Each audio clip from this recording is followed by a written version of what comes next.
옛날 옛적 강원도 깊은 산자락과 험한 길이 맞닿은 외진 곳에 작은 주막이 하나 있었습니다. 사방이 온통 산이요. 앞으로는 구불구불한 오솔길이 이어지는 곳이었지요. 사냥꾼들이 산에서 내려와 목을 축이거나 멀리 장사를 다니는 보부상들이 잠시 다리를 쉬어가는 그런 주막이었습니다. 해가 지면 인적은 뚝 끊기고 바람 소리만이 처마 끝을 스치며 지나갔습니다. 산짐승의 울음소리가 간간히 들려오는 밤이면 주막의 작은 등불 하나가 어둠 속에서 유독 환하게 빛났지요. 그 희미한 불빛을 보고 길 잃은 나그네들이 찾아들곤 했습니다. 오늘 밤에도 어김없이 그 주막에는 등불이 켜졌습니다. 그 주막을 꾸리는 이는 연월이라는 과부 주모였습니다. 나이는 26으로 얼굴에는 늘 환한 웃음이 걸려 있었지요. 손님이 들어서면 누구에게나 먼저 인사를 건넸고 술상을 내올 때면 넉살 좋은 입담으로 피로에 지친 나그네들의 마음을 풀어주곤 했습니다. 혼자서 주막을 꾸리건만 연월의 손놀림은 여간 야무진 게 아니었습니다.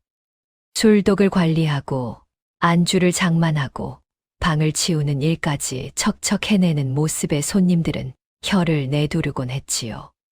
그러나 밝은 웃음 뒤에는 쉽게 꺼내지 못하는 사연이 있었습니다. 간혹 손님이 없는 밤, 연월은 멍하니 등불만 바라보다가 깊은 한숨을 내쉬곤 했지요. 그 눈빛 속에 어린 그늘을 아는 이는 아무도 없었습니다. 주막을 드나드는 손님 중에는 강무라는 사냥꾼이 있었습니다. 산에서 짐승을 잡아 파는 사내였지요. 덩치가 제법 컸고 피부는 햇볕에 그을려 거무스름했습니다. 눈빛은 날카로웠으나 말수는 적었지요. 강무는 한 달에 서너 번씩 산에서 내려와 잡은 짐승을 장터에 팔곤 했습니다. 그리고 돌아가는 길에는 어김없이 이 주막에 들렀지요. 오늘도 강무가 어깨에 빈 지게를 메고 주막으로 들어섰습니다. 연월은 부엌에서 나와 환한 웃음으로 맞이했지요. 어서 오셔요. 오늘도 같은 거죠. 강무는 고개만 끄덕이며 평소 앉던 구석 평상에 털썩 앉았습니다. 말이 없는 사내였지만 연월은 이미 그가 무엇을 시킬지 알고 있었지요. 연월은 물을 한 그릇 떠다 놓고는 술상을 차리기 시작했습니다. 탁주 한 병에 부침개를 내왔지요. 강무는 묵묵히 술잔을 들이켰습니다. 연월은 곁에서 빈 그릇을 치우며 날씨 이야기나 세상 돌아가는 이야기를 가볍게 건넸지요. 요즘 산짐승은 많이 보이나요? 예전만 못합니다. 짧은 대답이 돌아왔지만 연월은 개의치 않고 다시 부엌으로 향했지요. 강무는 연월의 뒷모습을 잠시 바라보다가 시선을 거두었습니다. 술을 마신 강무가 일어섰습니다. 연월은 문 앞까지 배웅하며 늘 하던 인사를 건넸지요. 조심히 가셔요. 강무는 고개를 숙여 답례하고는 어둠 속으로 사라졌습니다. 연월은 그의 뒷모습이 완전히 보이지 않을 때까지 서 있다가 들어갔지요. 연월이 운영하는 주막의 하루는 해가 뜨기 전부터 시작되었습니다. 연월은 새벽 어스름에 일어나 우물가로 향했지요. 차가운 물을 길어 올려 술독을 씻고 마당을 쓸고 아궁이에 불을 지폈습니다. 연기가 피어오르면 부엌에서는 구수한 국밥 냄새가 번졌지요. 연월은 매일 막걸리 독을 여러 향을 확인하고 밥을 지어 손님을 맞을 준비를 했습니다. 해가 중천에 이르면 손님이 하나둘 찾아들기 시작했습니다. 보부상이 들어와 국밥 한 그릇을 청하기도 하고 지나가던 나그네가 잠시 쉬어 가기도 했지요. 저녁 무렵이면 강무가 나타났습니다.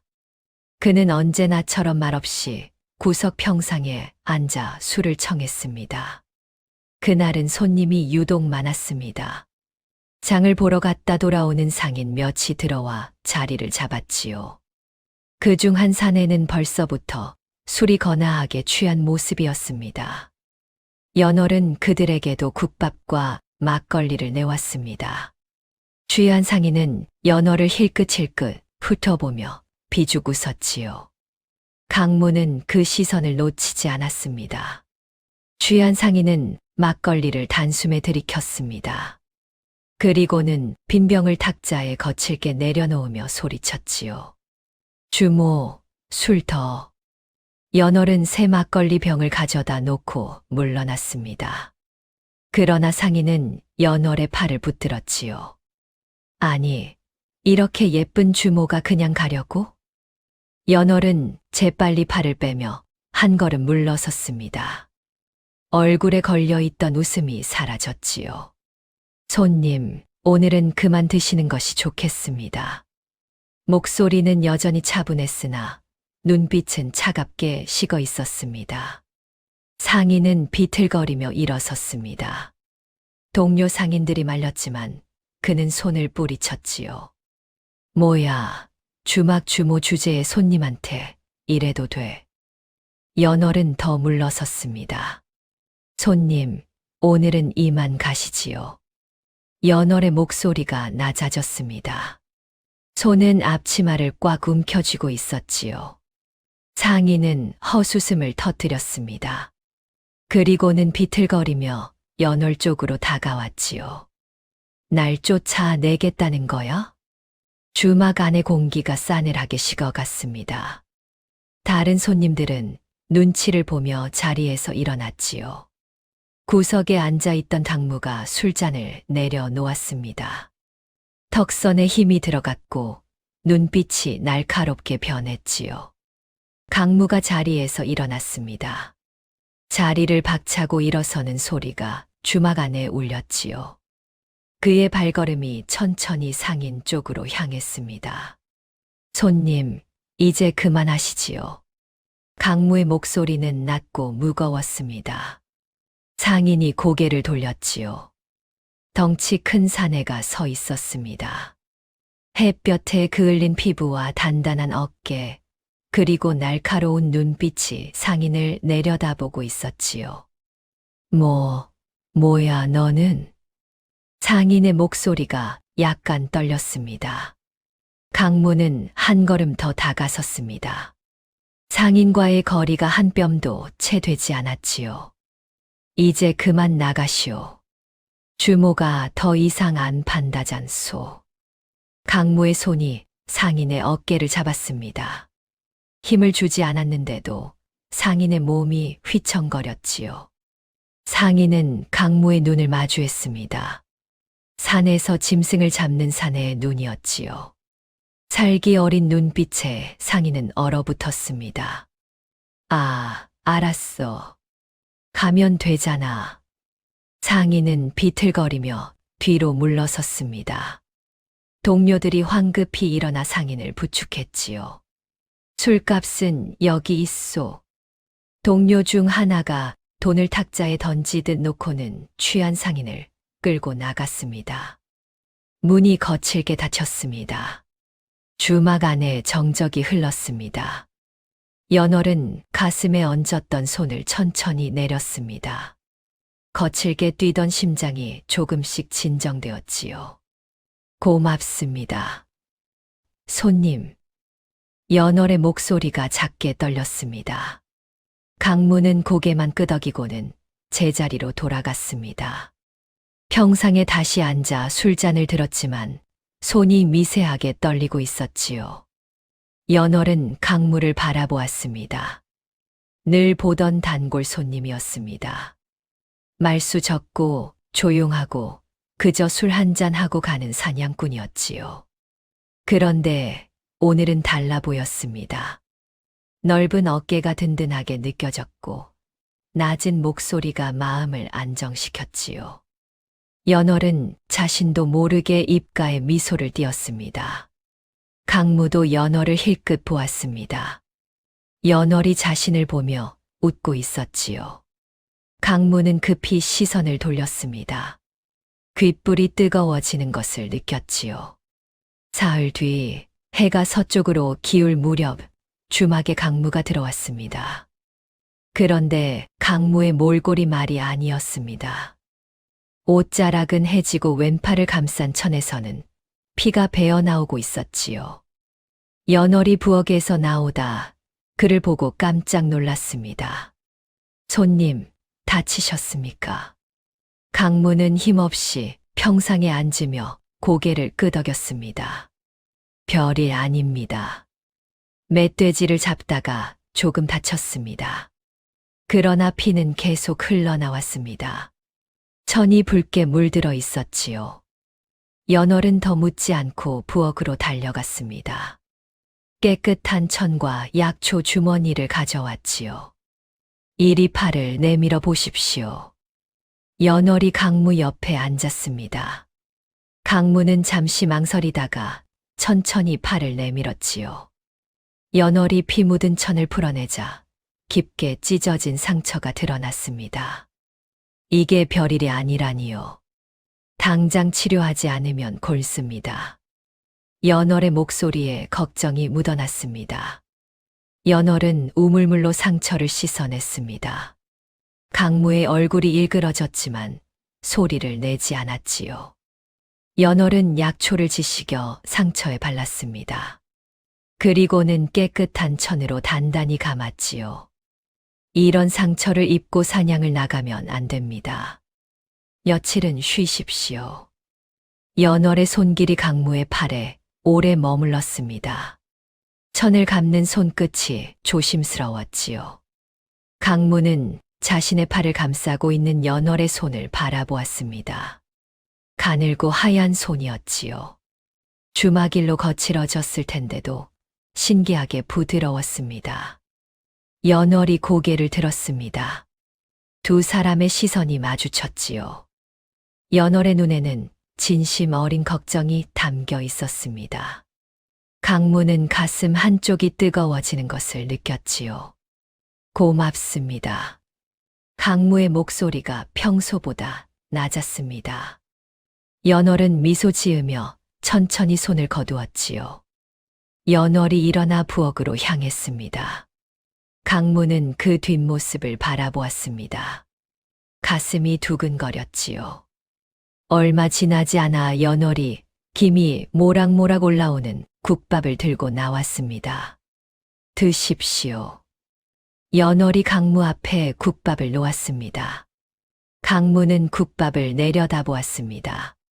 평소 먹던 막걸리와 부침개가 아니었지요. 연월은 아무 말 없이 맞은편에 앉았습니다. 강무는 숟가락을 들어 국물을 한 모금 떠 마셨습니다.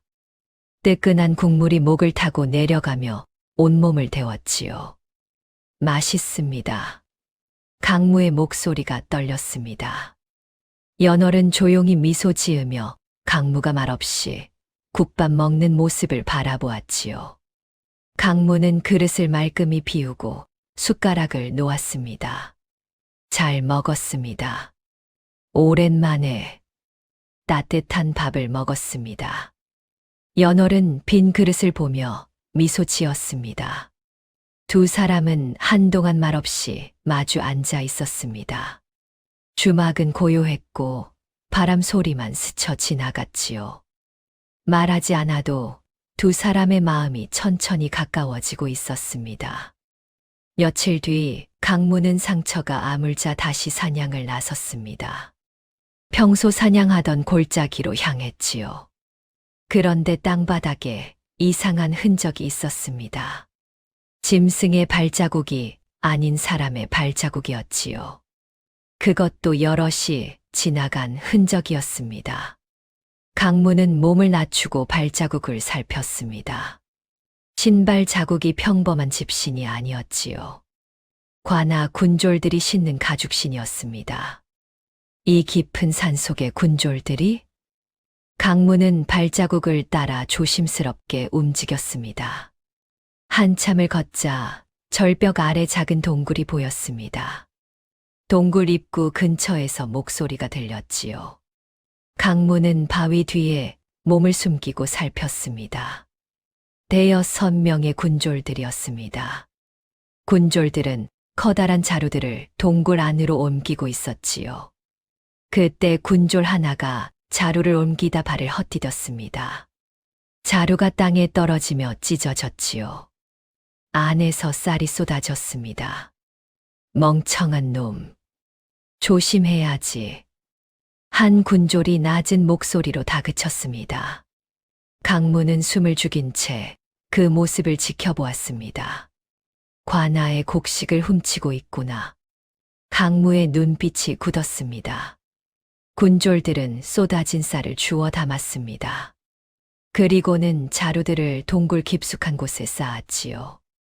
일을 마친 군졸들은 나뭇가지와 낙엽으로 동굴 입구를 가리기 시작했습니다.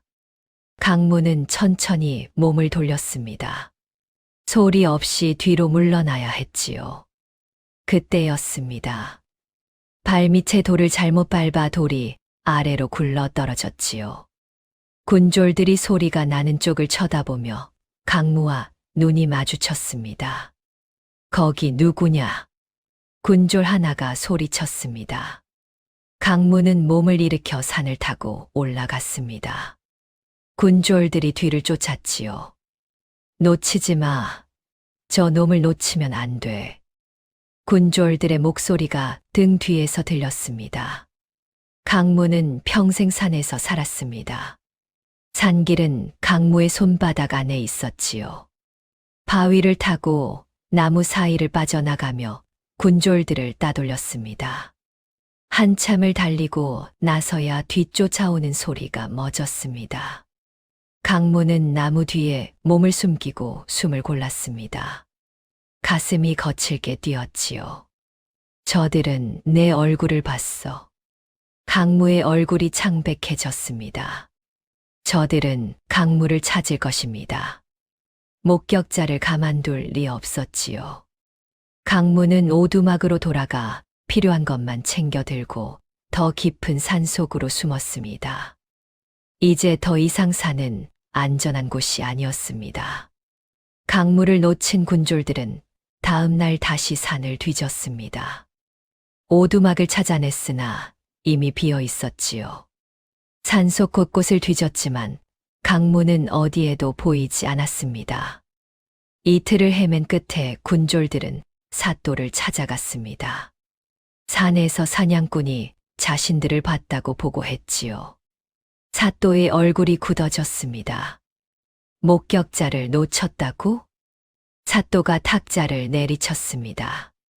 물건들이 바닥에 떨어졌지요. 삿도의 눈빛이 차갑게 가라앉았습니다. 얼굴을 보았나? 예, 나리. 서로 눈이 마주쳤습니다. 삿도는 한참을 방안을 거닐다가 입을 열었습니다. 당장 화공을 불러 초상을 그리게 하라. 반드시 놈을 찾아내야 한다. 군졸들이 고개를 숙였습니다. 그날 밤 화공이 급히 불려와 사냥꾼의 초상을 그렸지요. 그렇게 사냥꾼은 목격자에서 쌀을 훔친 도둑이 되어 있었습니다. 사흘 뒤 화공이 초상 한 장을 완성했습니다. 군졸이 기억한 얼굴이었지요. 눈매가 날카롭고 턱선이 단단한 사내의 얼굴이었습니다. 초상은 여러 장 그려졌습니다. 포졸들이 하나씩 나눠 들고 고을 곳곳으로 흩어졌지요. 마을 어귀와 주막마다 포졸들이 나타났습니다. 이 사람을 본 적이 있소. 초상을 내밀며 물었습니다. 관아의 곡식을 훔친 도둑이요. 사람들은 초상을 보고 고개를 저었습니다. 본 적 없다는 대답만 돌아왔지요. 포졸들은 산 근처 주막까지 수색 범위를 넓혔습니다. 그 시각 산속 깊은 곳. 강무는 바위 틈에 숨어 있었습니다. 불을 피우면 군졸이 쫓아올까 무서워 불을 피우지 못해 며칠째 굶고 있었지요. 더 이상 버티지 못한 강무는 밤이 깊어지자 천천히 몸을 일으켰습니다. 산 아래 주막의 불빛이 멀리서 보였지요. 강무가 주막에 도착했을 때 연월은 마지막 손님을 보내고 마당 평상을 정리하고 있었습니다. 연월이 고개를 들었다가 깜짝 놀랐습니다. 강무의 옷은 흙과 나뭇잎으로 더러워져 있었고 얼굴은 며칠을 굶은 듯 눈만 움푹 들어가 있었습니다. 강무는 입을 열려다 쓰러질 듯 비틀거렸습니다. 연월이 재빨리 강무를 붙들었지요. 이리 오십시오. 연월은 강무를 빈 방으로 데려갔습니다. 물을 떠와 건네고 뜨끈한 국밥을 들고 왔지요. 드십시오. 강무는 떨리는 손으로 국밥을 먹기 시작했습니다. 국밥을 입에 넣는 순간 눈물이 핑 돌았지요. 연월은 조용히 밖으로 나갔습니다. 그때 포졸 둘이 주막으로 들어왔습니다. 주모. 포졸 하나가 연월을 불렀습니다. 이 사람을 본 적이 있소. 포졸이 초상을 내밀었습니다. 연월은 초상을 받아보는 순간 심장이 멎는 것 같았습니다. 강무였습니다. 연월은 애써 침착함을 유지하며 큰 소리로 말했지요. 아, 이 사람이라면 여기 오시던 사냥꾼입니다. 요즘은 통 오지 않던데 대체 무슨 일로 사냥꾼을 찾으시는 겁니까? 연월의 목소리가 마당 안에 크게 울렸습니다. 일부러 목소리를 높인 것이었지요. 방 안에서 국밥을 먹던 당무가 그 소리를 들었습니다. 관아의 곡식을 훔친 도둑이요. 포졸의 목소리를 들은 강무는 재빨리 숟가락을 놓았습니다. 그리고 조심스럽게 일어나 뒷문을 열고 어둠 속으로 몸을 숨겼지요. 방들을 뒤져보겠소. 포졸들이 방으로 향하자 연월의 가슴이 터질 듯 뛰었습니다. 손끝이 차갑게 식었지요. 강무가 있던 방 문을 열자 빈 국밥 그릇만 놓여 있었지요. 그것을 본 연월은 가슴을 쓸어 내렸습니다. 포졸들은 주막을 한 바퀴 돌아보고는 밖으로 나갔습니다. 연월은 그들이 완전히 사라지자 다리에 힘이 풀렸지요. 포졸들이 떠난 뒤 주막의 밤이 깊어갔습니다. 주막의 등불을 끄는 연월의 손이 떨렸어요. 손님은 무사히 도망가셨을까? 연월이 방으로 들어가려던 순간 뒷문 쪽에서 작은 기척이 들렸습니다. 연월의 심장이 철렁 내려앉았습니다. 조심스럽게 뒷문으로 다가갔지요. 주모. 낮은 목소리가 들렸습니다.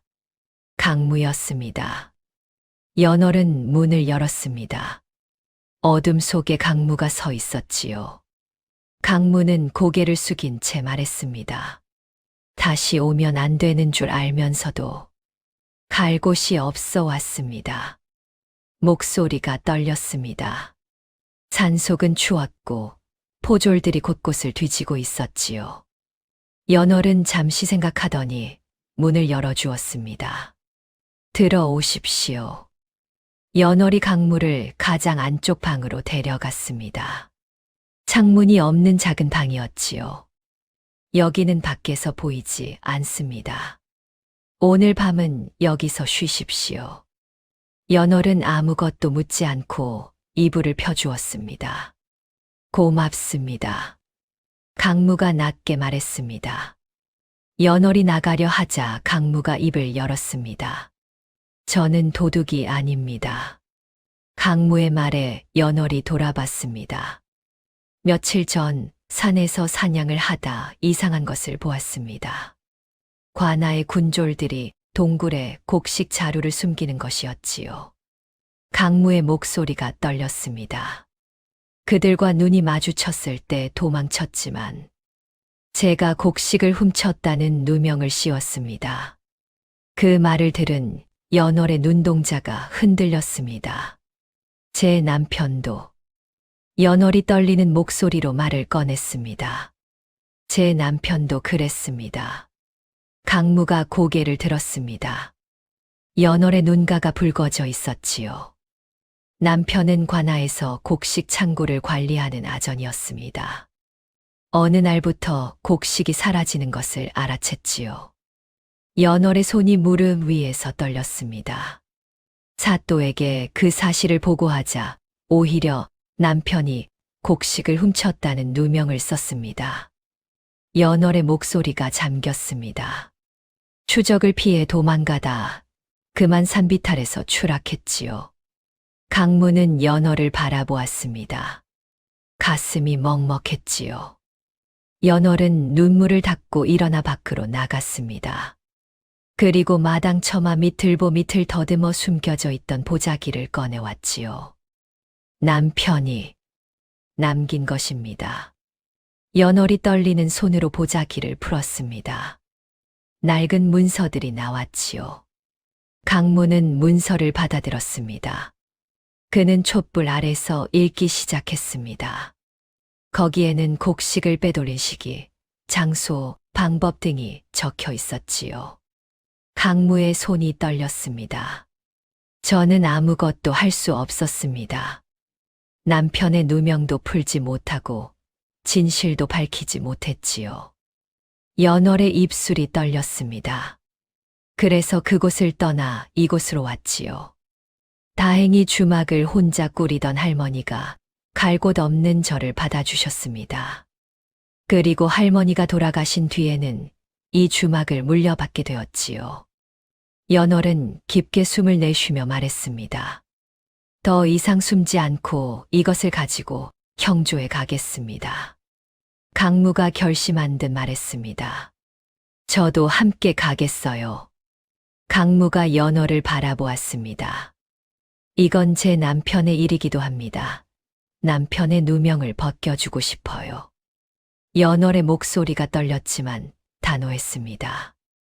해가 떠오르기 전 두 사람은 주막을 나섰습니다. 강무는 문서를 품에 넣었고 연월은 간단한 짐을 꾸렸지요. 떠나기 전 연월은 잠시 주막을 돌아보았습니다. 언제 다시 돌아올지 알 수 없었지요. 두 사람은 어둠이 채 가시지 않은 산길로 접어들었습니다. 한양까지는 사흘이 걸렸습니다. 산길을 타고 큰 마을을 피해 걸었지요. 한양 형조에 도착했을 때 두 사람은 지쳐 있었습니다. 관아의 비리를 고발하러 왔습니다. 강무가 형조 관리에게 말했습니다. 관리는 처음엔 믿지 않았습니다. 그러나 연월이 문서를 꺼내자 얼굴이 변했지요. 형조 판서가 직접 두 사람을 불렀습니다. 강무는 산에서 본 일을 말했습니다. 연월은 남편이 남긴 문서를 보였지요. 형조 판서는 즉시 조사관을 파견했습니다. 보름이 지났습니다. 조사관들이 산속 동굴을 찾아냈습니다. 그러나 곡식 자루는 이미 사라진 뒤였지요. 바닥을 보십시오. 한 조사관이 소리쳤습니다. 동굴 바닥에 쌀알들이 떨어져 있었습니다. 자루를 끌고 간 흔적도 선명했지요.